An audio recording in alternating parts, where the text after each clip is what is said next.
Okay, so welcome po sa aming Airbnb. So makita niyo diyan katapos lang natin maglaba, 'yun yung ipapalit ko dun sa sa na bedsheet. Yan, 12:10 PM. Yan, ready na rin. Merong konting kape para sa mga guests, tapos yung tissue diyan sa table. Yan. So ito yung bedroom 1 natin. Yan, okay na rin yung sa AC, linis ng filter. Tapos ito yung bedroom 2 na merong pull out. Kasi nga, pang 4 guests, maximum ng 4 guests. Yan. Another tissue para doon naman sa toilet. Yan. So, basically, yan yung mga nilalagay doon. Tapos, yan, merong mga oil, mga seasonings, tapos may wine glass, extra plates. Yan. Dito ko nililinis yung filter ng aircon. Yan. Tapos, may washing machine din dyan. Siyempre, dyan ako nagsasalang ng mga labahin. Kailangan ng laban, of course. Basically, every guest, ilinis natin yan. Pinapalitan natin bedsheet. Tapos yung ref, kailangan ding linisin. And yung mga naiwan nung previous guest. Yan. Tatanggalin din natin yan.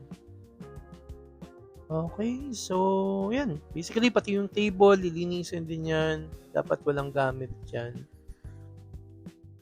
Okay, so once natuyo na to, hopefully matuyo siya within 2 hours. And tapos, yan, bumili muna ako ng garbage bag dito sa SM. Tapos nadatnan ko tong Wish 1075. Yan, so palitan ko na yung bedsheet. Tapos meron na din siyang, siyempre yung kumot, towels. Yan. Okay, ito naman yung sa bedroom 2. Okay na din siya. Malinis na rin yung floors. Malinis na yung mga dapat linisin. Yan. Okay, pati yung pull out niya na bed. Yan. So, basically, ganun din. Ganun lang naman. Linis ka lang after nung previous guest. Tapos, ready mo yung condo or yung unit mo or yung bahay mo. And make sure na malinis lang siya. Hindi naman ganun ka hirap linisin tong condo kasi maliit lang naman siya. So, okay lang. Tapos yan. Make sure, syempre, kahit saan naman siguro, dapat malinis yung pagka meron kang bisita na dadating. Yan. So, meron din dito, pinapahiram namin yung mga plates. At nag-message si guest niyan na malilate siya. So, palipas oras muna tayo. Halo-halo. Hindi to paid yan lang. Kasi merienda lang. Tapos ikot muna tayo sa Novaliches, SM Novaliches. Marami namang malilibutan dito. And meron ditong syempre yung Dep Store, Casio. Yan yung laman ng SM Novaliches. Meron pa yan sa second floor. May mang inasal doon sa taas. Yan, tapos may playground ng mga bata. And tapos nakasetup na rin yung kanilang giant Christmas tree dyan. Alright, balikan natin yung sa Wish. Nung pauwi na ako dito, nakita ko nandun din pala yung bus sa labas, yung Wish bus. Kaso hindi ko na videohan kasi medyo traffic na. Syempre, gabi na rin naman. Madilim. Syempre, hindi ko na siya ma-videohan ng maayos. Tsaka palis na rin talaga ako nun.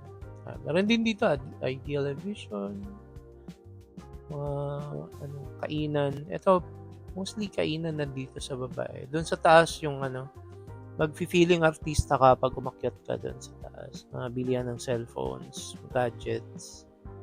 Yan. Doon sa taas. Pero syempre, hindi na tayo aakyat doon. Pero minsan, aakyat ako doon. I-video din natin. Yan.